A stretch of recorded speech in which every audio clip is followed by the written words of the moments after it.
apreciados alumnos, por este reencuentro con el último módulo de metodología de la investigación científica.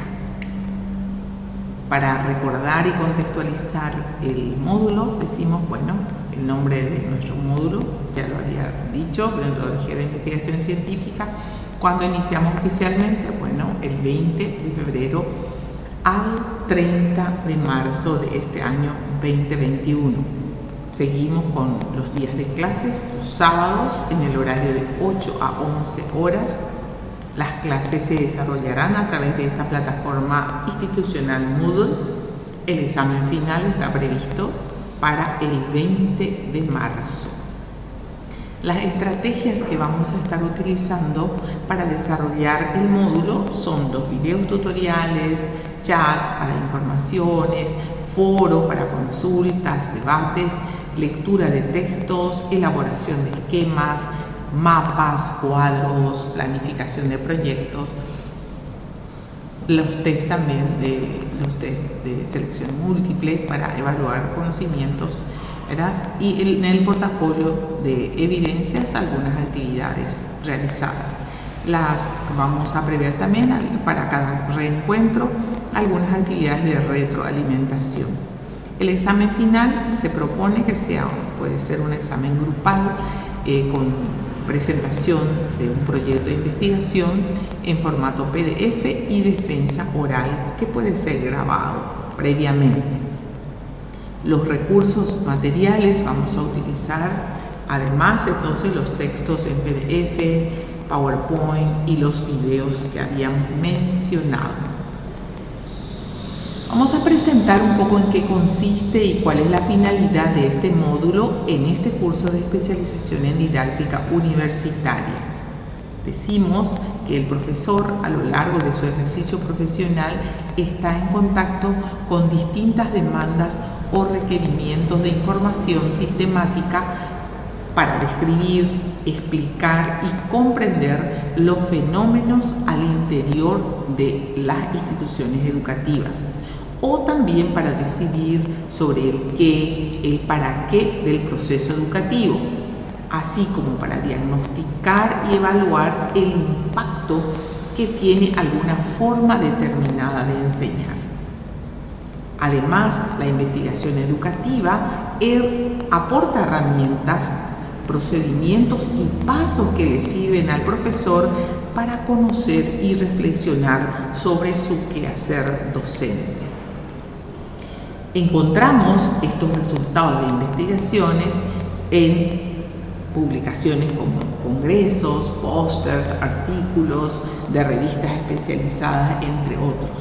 Por ello, creemos que es imprescindible para un profesor desarrollar la capacidad investigativa tanto para su crecimiento personal como para emplear esta herramienta como estrategia de enseñanza, aprendizaje y evaluación.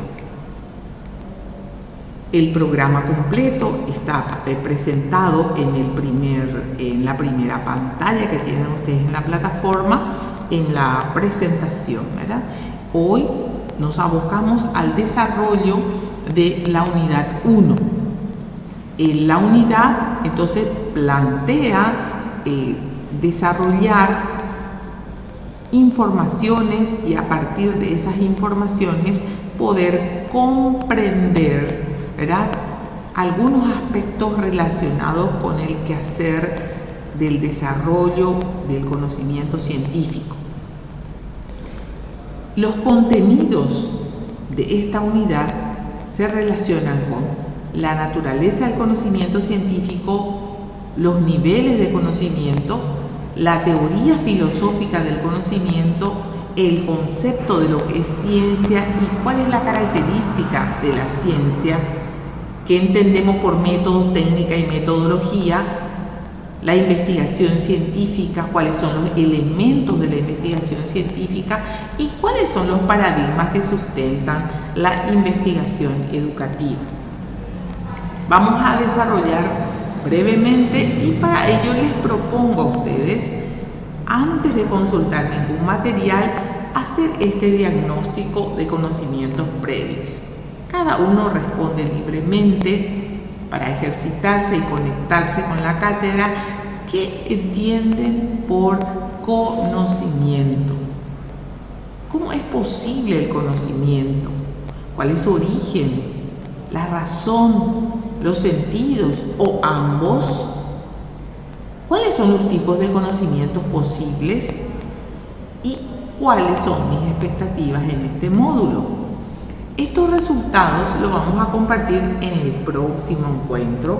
A ver entonces las diferencias de conceptos que tuvieron, o si se confirma, se refuta o se amplía con todos los materiales que nosotros les ofrecemos en este primer encuentro.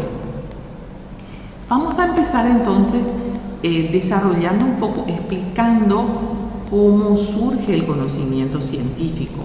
Y vemos en este material de que tiene que estar, ¿verdad?, ese acto de conocer, tiene que haber una interacción entre el sujeto y el objeto para que se produzca el conocimiento. Para ello vamos a mirar un poquitito esta imagen donde el sujeto está, ¿verdad?, teniendo una experiencia sensible con el objeto, en este caso la manzana, ¿verdad? Esa experiencia sensible se elabora a través de representaciones del pensamiento, imágenes, y esos pensamientos se expresan, ¿verdad? Y se va desarrollando ese conocimiento. Entonces tenemos una interacción entre el sujeto y el objeto, ¿verdad? Ese proceso de conocimiento a través de la interacción tiene una serie, ¿verdad?, de etapas que van a ir desarrollándose con mayor profundidad para generar el conocimiento. Entonces vamos a mirar de que hay niveles de conocimiento y que responden a la complejidad de esa interacción. Entonces dijimos de que tiene que haber esa interacción con la realidad, ¿sí?, y ese conocimiento sensible hasta que se vaya desarrollando a un conocimiento más complejo. El conocimiento se puede ir generando a través de la experiencia, ¿verdad? Y aquí tenemos cuántos tipos de conocimiento se podrían dar: un empírico, científico, filosófico o teológico. Vamos a ver brevemente en qué consistiría entonces ese conocimiento empírico. Lo llamamos un conocimiento vulgar, popular, que se obtiene al azar o luego de numerosas tentativas. ¿Cuál es la característica de un conocimiento que es empírico? No tiene método ni tiene un seguimiento, no es sistemático, ¿sí? El hombre puede conocer hechos a través de estos conocimientos y su orden aparente, ¿sí? Tiene explicaciones concernientes a la razón de ser de las cosas, pero se trata entonces de aquellos conocimientos que probablemente no tengan un sustento ni un nivel de profundidad. Por ejemplo, el aprendizaje del idioma materno, por poner un ejemplo sencillo, en la aplicación o el uso de algunos remedios caseros, por ejemplo. Por su parte, el conocimiento científico vemos que va más allá del empírico. Por medio de este tipo de conocimiento se conocen las causas y las leyes que rigen la evolución de un fenómeno específico. Por poner un ejemplo, dos ejemplos tenemos acá: la ecografía y la posibilidad de ver rasgos de un niño antes de su nacimiento. O sea, esto cómo se fue desarrollando. Entonces se conocen los procedimientos que van a entrar aquí, procedimientos técnicos. Va a haber conocimiento, tiene que estar sustentado en una teoría y además una acción que nos permite entonces confirmar, ¿verdad?, hipótesis sustentadas previamente. La anestesia y la posibilidad de intervenir quirúrgicamente durmiendo, se habrá hecho muchas pruebas, ¿verdad?, para llegar a esta tesis. Asimismo, como hemos visto ya, el conocimiento empírico o vulgar el científico, en donde vemos que se tiene que sustentar en leyes, ¿verdad?, y teorías, ¿verdad?, que fundamentan ese nuevo conocer. Sin embargo, el conocimiento filosófico no se basa ni en la ciencia ni en la experiencia, sino acá en la capacidad de reflexión del individuo. Es una manera de analizar metacientíficamente al conocimiento. También hay métodos, ¿verdad?, de reflexión para llegar a conocer profundamente a través de un método el sentido, ¿verdad?, la noción, los conceptos más profundos, ¿verdad?, que también explican algunos, vamos a decir, algunos hechos, ¿sí? El conocimiento teológico, por su parte, busca explicar toda clase de eventos mediante dogmas de fe. ¿Qué entendemos por dogma? ¿Sí? Es un sistema de pensamiento que se tiene por cierto y que no puede ponerse en duda dentro de su sistema.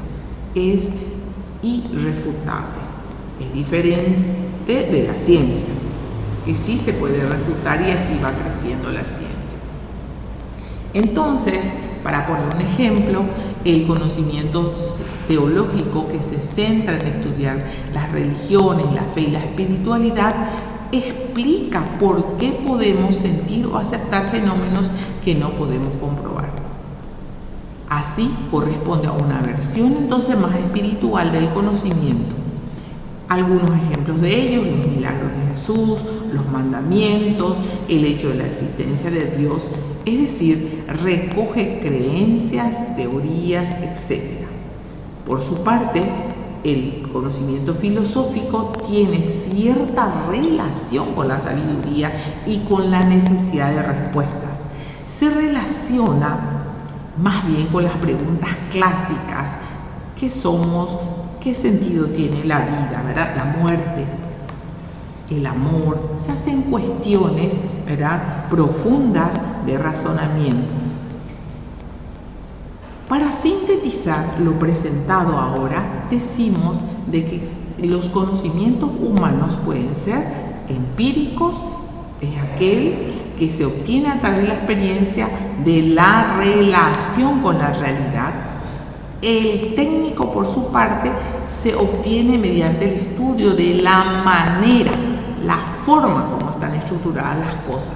Por eso también nosotros en cualquiera de las ciencias, en este caso de la educación, ofrecemos las técnicas y las herramientas para enseñar las técnicas y metodologías para evaluar un conocimiento, ¿verdad? Y el conocimiento científico es, por su parte, producto de la investigación sobre las leyes y principios que rigen la naturaleza, la sociedad y la constitución física de todos los seres. ¿Con qué finalidad? Por un lado, para controlar y obtener mayor utilidad, y por otro también este conocimiento científico nos permite predecir algunos hechos. El conocimiento filosófico descubre las causas últimas y los primeros principios de la realidad. Indaga por el sentido de la existencia tanto del hombre como de los demás seres.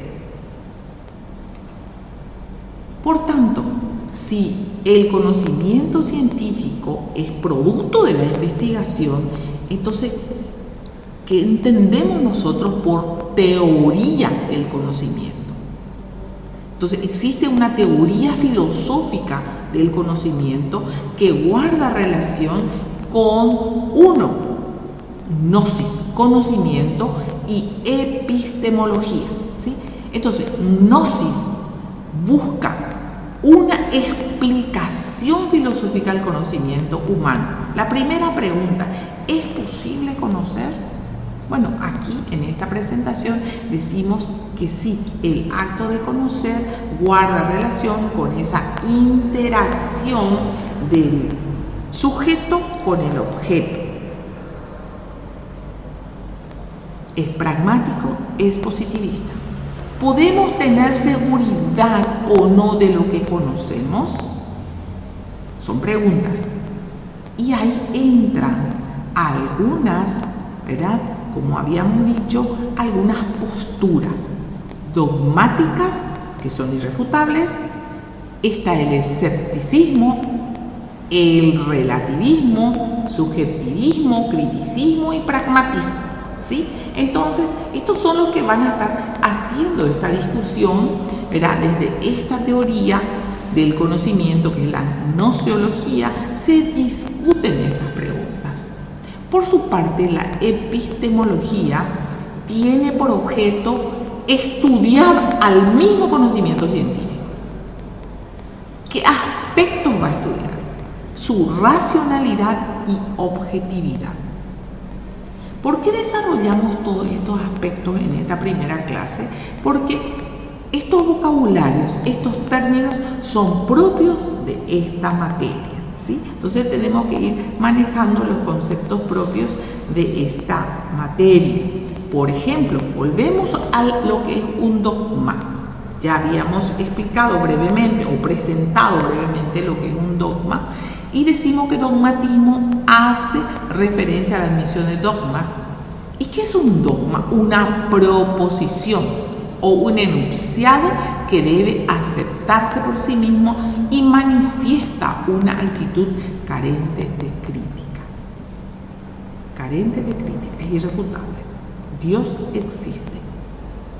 Es un enunciado que no tiene la posibilidad de un dogma de ser criticado. Escepticismo afirma que no hay ningún saber firme y que jamás puede encontrarse una opinión absolutamente segura. Y el relativismo, bueno, sustenta que el hombre es la medida de todas las cosas, que no hay conocimientos absolutos definitivos, todo es relativo a y para. Nosotros vamos también adoptando algunas posturas, ¿sí? Algunas posturas filosóficas en la medida que vamos, ¿verdad?, adoptando teorías. El subjetivismo, por su parte, dice la verdad depende de la experiencia y las circunstancias de cada sujeto.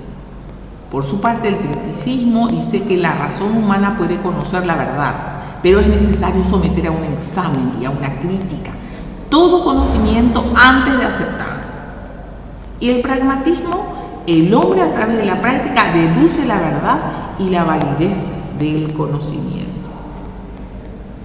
¿Cuáles son los rasgos? Acuérdense que la epistemología, ¿verdad?, estudia los rasgos del propio conocimiento y habíamos ya mencionado que dos rasgos esenciales se analizan. Primero, el conocimiento racional, es decir, ese conocimiento está formado por conceptos, hay juicios, hay raciocinios y no solo por creencias, imágenes y sentimientos.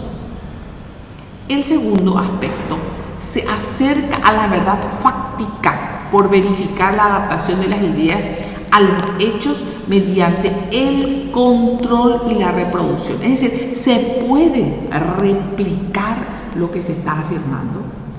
Se puede generalizar lo que se está afirmando. Por tanto, un nuevo conocimiento científico tiene estas características. Es fáctica, es decir, parte de los hechos. Tiene capacidad de describir tal y como es ese conocimiento. Trasciende los hechos, no se queda en la simple observación, sino a partir de ese resultado elabora teorías e hipótesis. Es analítico, especializado, se tiene que verificar, se puede explicar, predice, es universal, claro y preciso.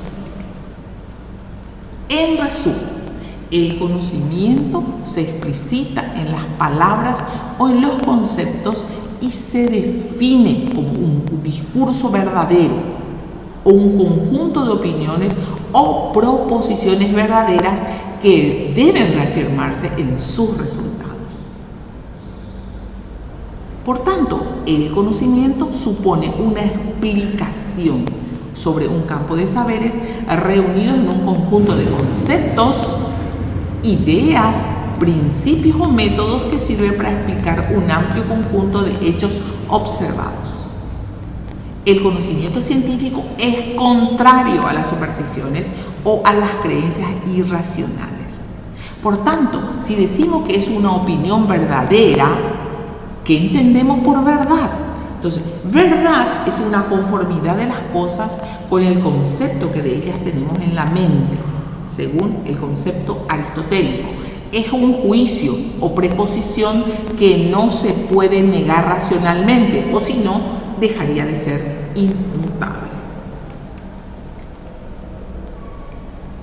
En este primer apartado, entonces, hacemos una breve presentación que requiere de una buena lectura y un análisis que en los encuentros vamos a ir profundizando, ¿sí? Si después del conocimiento, después de adquirir ese conocimiento nuevo, vamos a ver entonces qué entendemos por ciencia.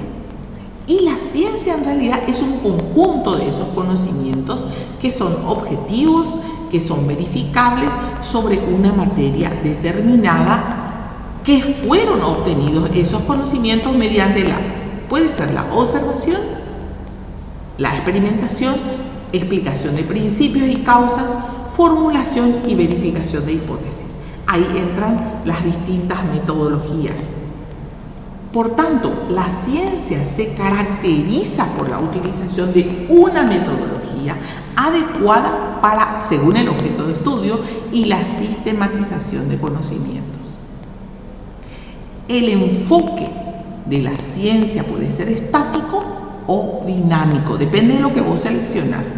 Esto ahora estamos haciendo nada más una presentación teórica que después vamos a ir aplicando en la práctica. Entonces, cuando el enfoque de la ciencia pretende describir, ¿verdad?, objetiva y racionalmente, ya sea hechos, o explica los fenómenos, descubre los hechos y los agrega al conjunto de información ya existente, ¿sí? En ese caso es estático.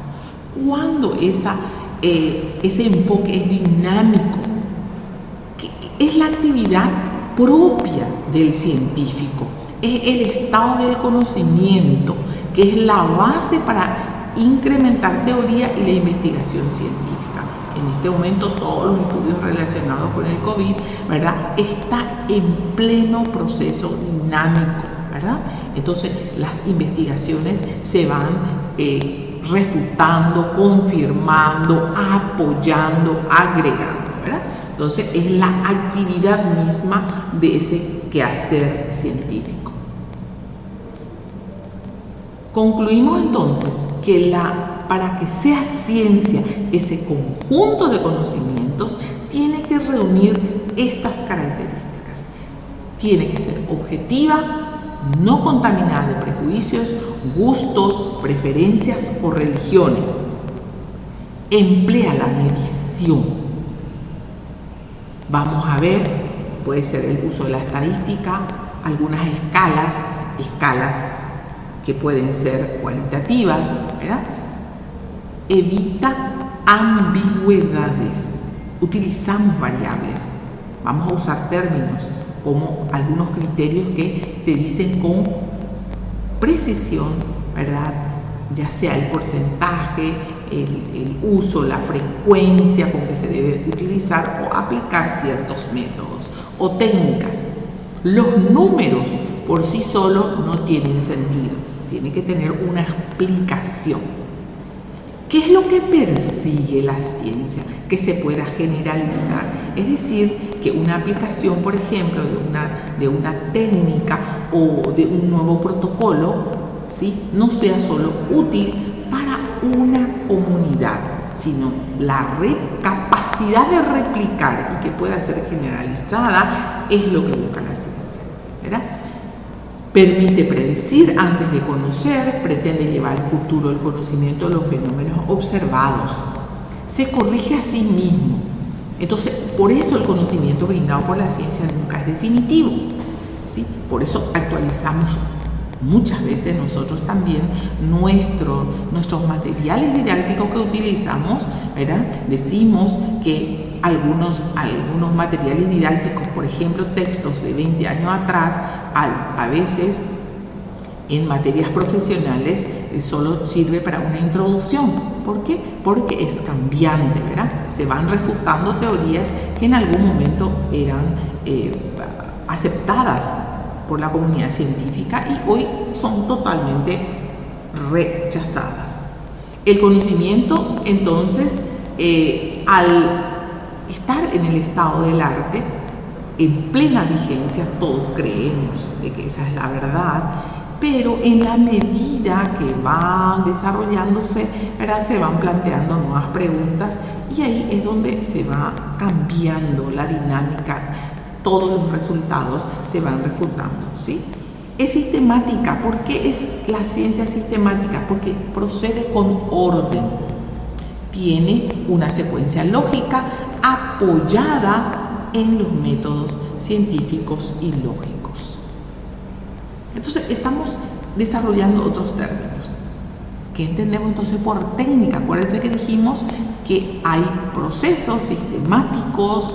Entonces, ¿qué es lo que es una técnica?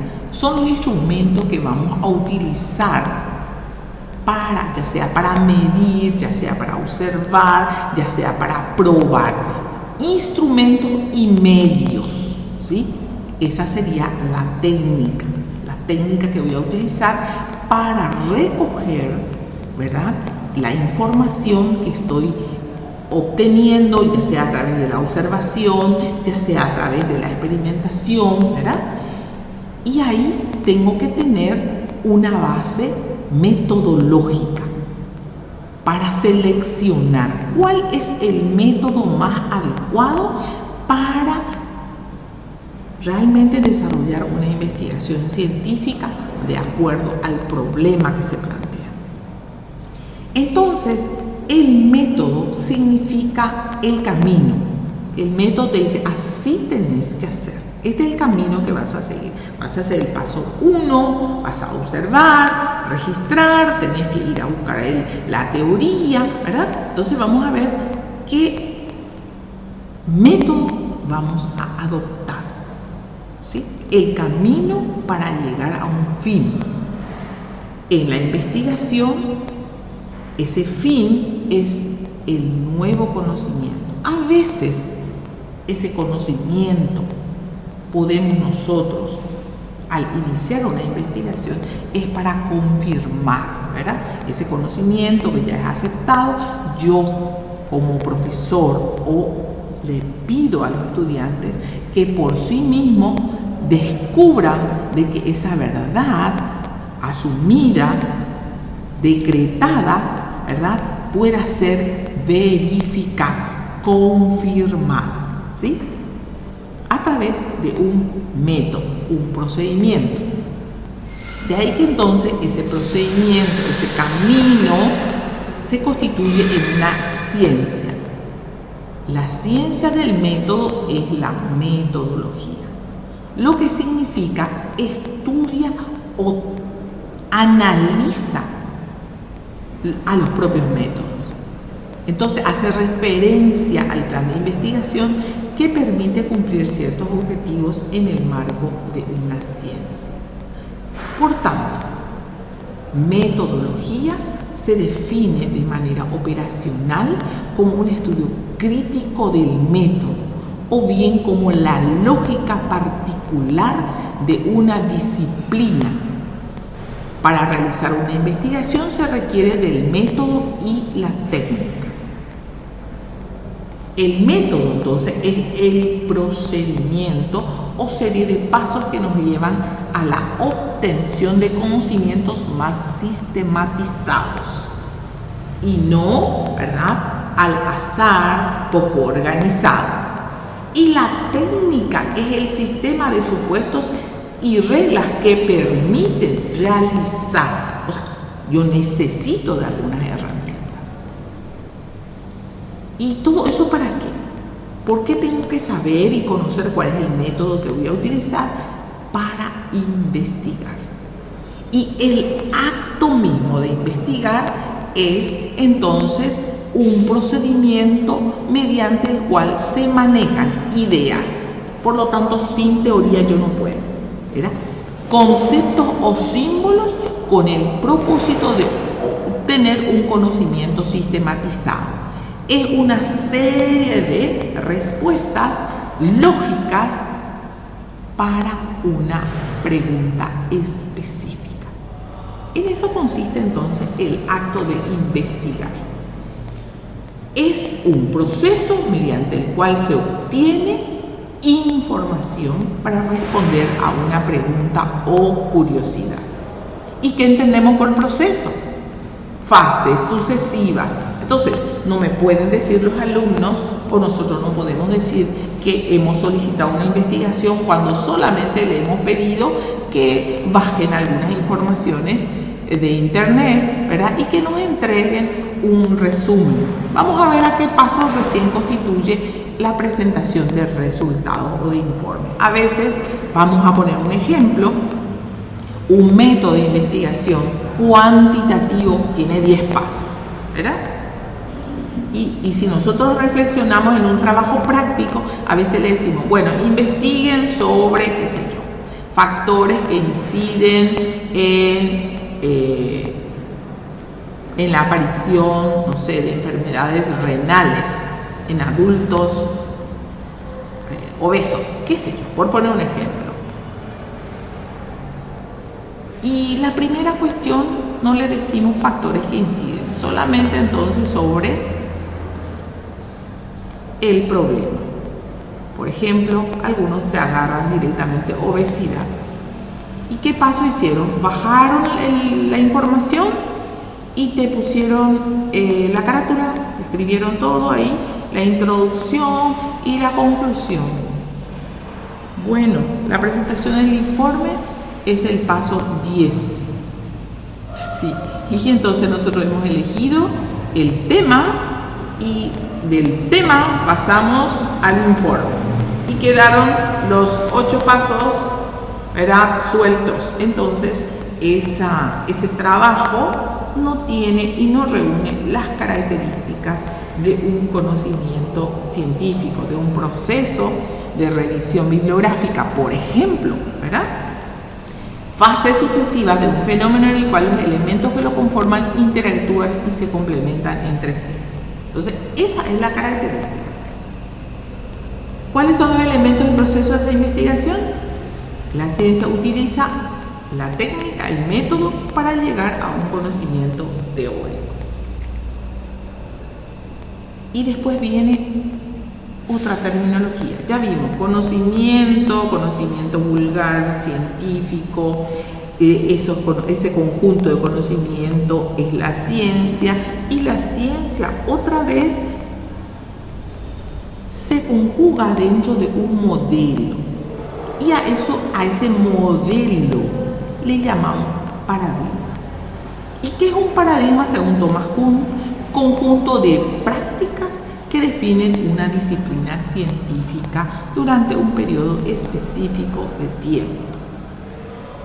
Este término proviene del griego paradigma y el latín paradigma, cuyo significado es ejemplo o modelo de cómo se hacen las cosas, ¿verdad? Entonces, a veces los paradigmas caen completamente y hay muchas personas que se resisten. En educación, por ejemplo, el enfoque, el paradigma positivista, conductista, basado, ¿verdad?, en otros supuestos teóricos, han sido rechazados y han aparecido otros modelos de enseñanza, socioconstructivista, cognitivista, ¿verdad? Entonces, esos se van modificando. Por eso te dice que dura por un tiempo específico. Cuando ya no responde a los problemas, ese paradigma cae. ¿Y cuáles podrían ser esos paradigmas en los que se sustenta una investigación educativa? Aquí ustedes van a mirar cómo la naturaleza, cómo se percibe la naturaleza positivista, sería entonces la postura filosófica y teórica, positivista, interpretativo y el enfoque crítico. Entonces, ¿qué finalidad tiene la ciencia en un enfoque positivista? Que las leyes sean únicas, tangibles y simplificadas. En el enfoque interpretativo dice, bueno, se puede encontrar varios caminos, no todo es tangible, es holística, un problema no se aborda solamente desde la enfermedad, o sea, la enfermedad no se observa a sí misma nada más, en sí mismo, sino que hay que ver las causas, el contexto, por qué se sufre de estrés, por qué hay depresión ahora, ¿verdad? Y el crítico dice es evolutivo e interactivo. Entonces, cada ciencia, ¿verdad?, se sustenta en posiciones teóricas. O sea, yo tengo que manejar la base teórica que sustenta mi práctica, ¿sí? ¿Qué tipo de conocimiento se busca desde una posición teórica? Si yo estoy en el enfoque positivista, lo que voy a buscar es explicar, controlar, dominar un fenómeno y verificar. En el enfoque interpretativo, comprender las relaciones internas y profundas, descubrir el por qué ocurren las cosas. Y en el enfoque crítico es contribuir a la alteración de la realidad, contribuir al cambio, ¿sí?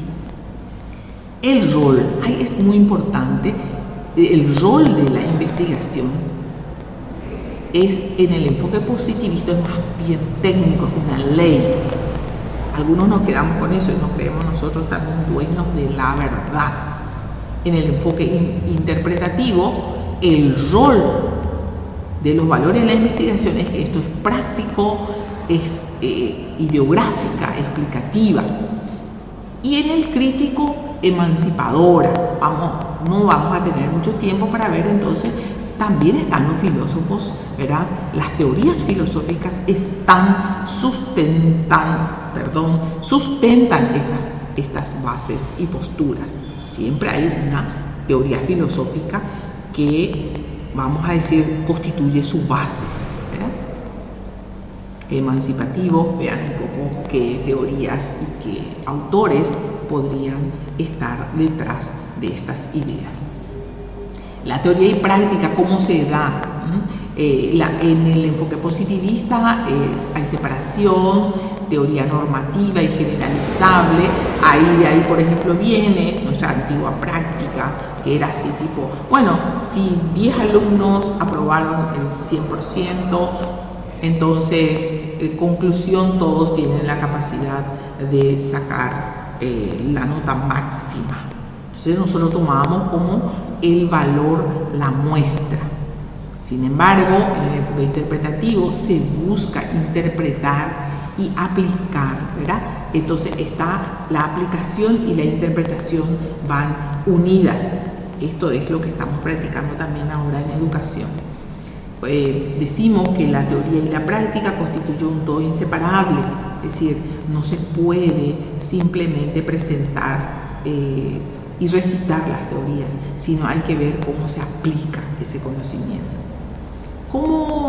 ¿Cuál es la relación entre el investigador y su objeto? Distanciados, acuérdense los test.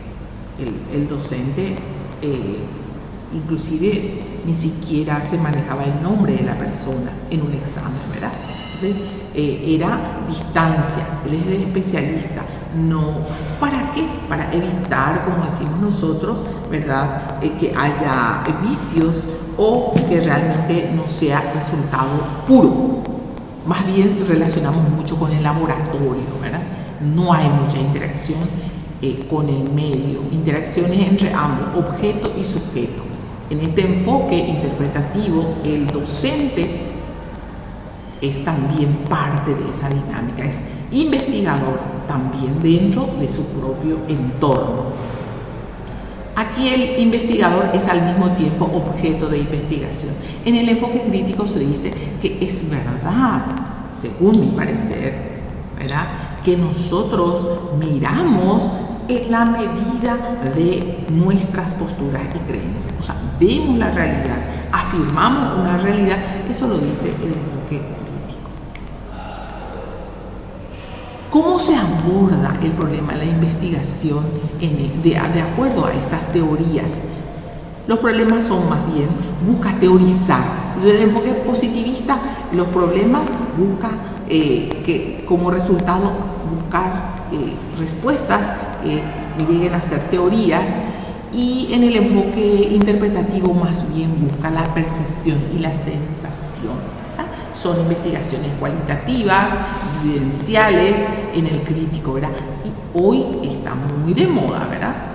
Las experiencias, relatos de cómo, por eso nosotros también practicamos en clase, qué le parece, cuál es tu expectativa, percepciones y sensaciones, y el diseño es estructurado.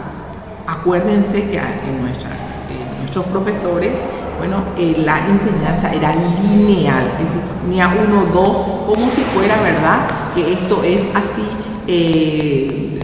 estructurado como si fuera que es ir acumulando, ¿verdad?, un piso tras otro. Sin embargo, en el enfoque interpretativo decimos más bien no se puede hacer tan estructurado, sino tiene que ser abierto y flexible.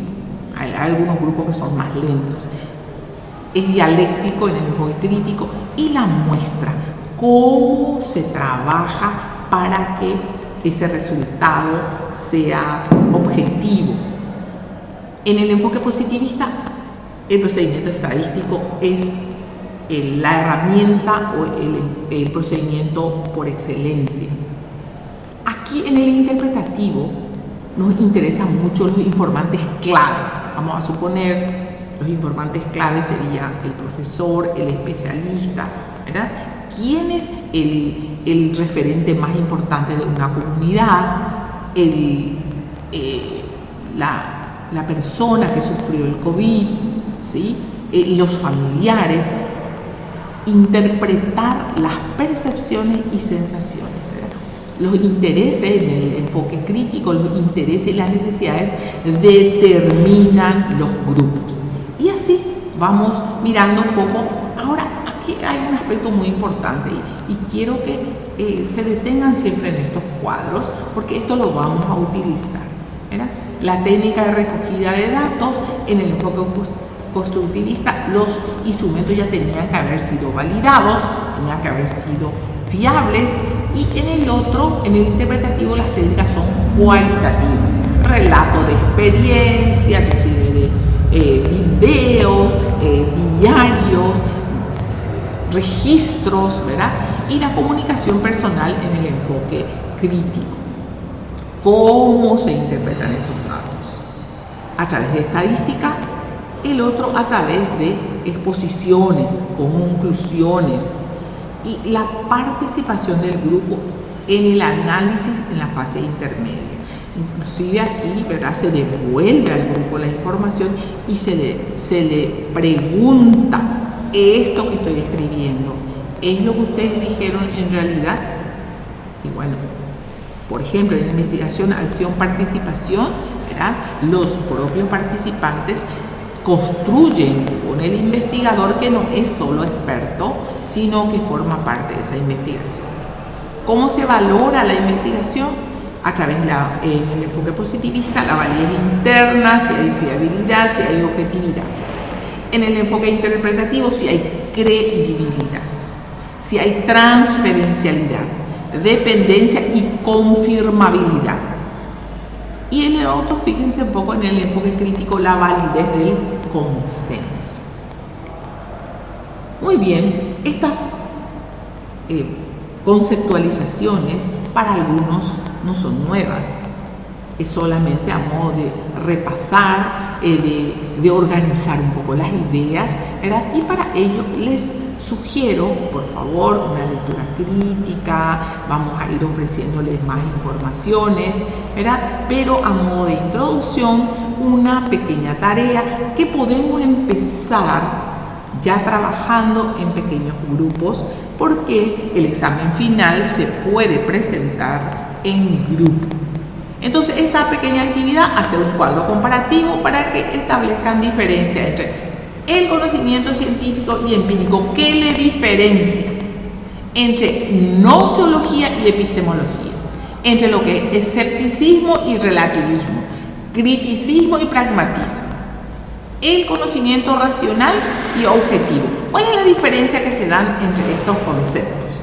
Una tarea súper sencilla, es a modo de presentación nada más. Después van a tener una pequeñita prueba objetiva de todo el material leído.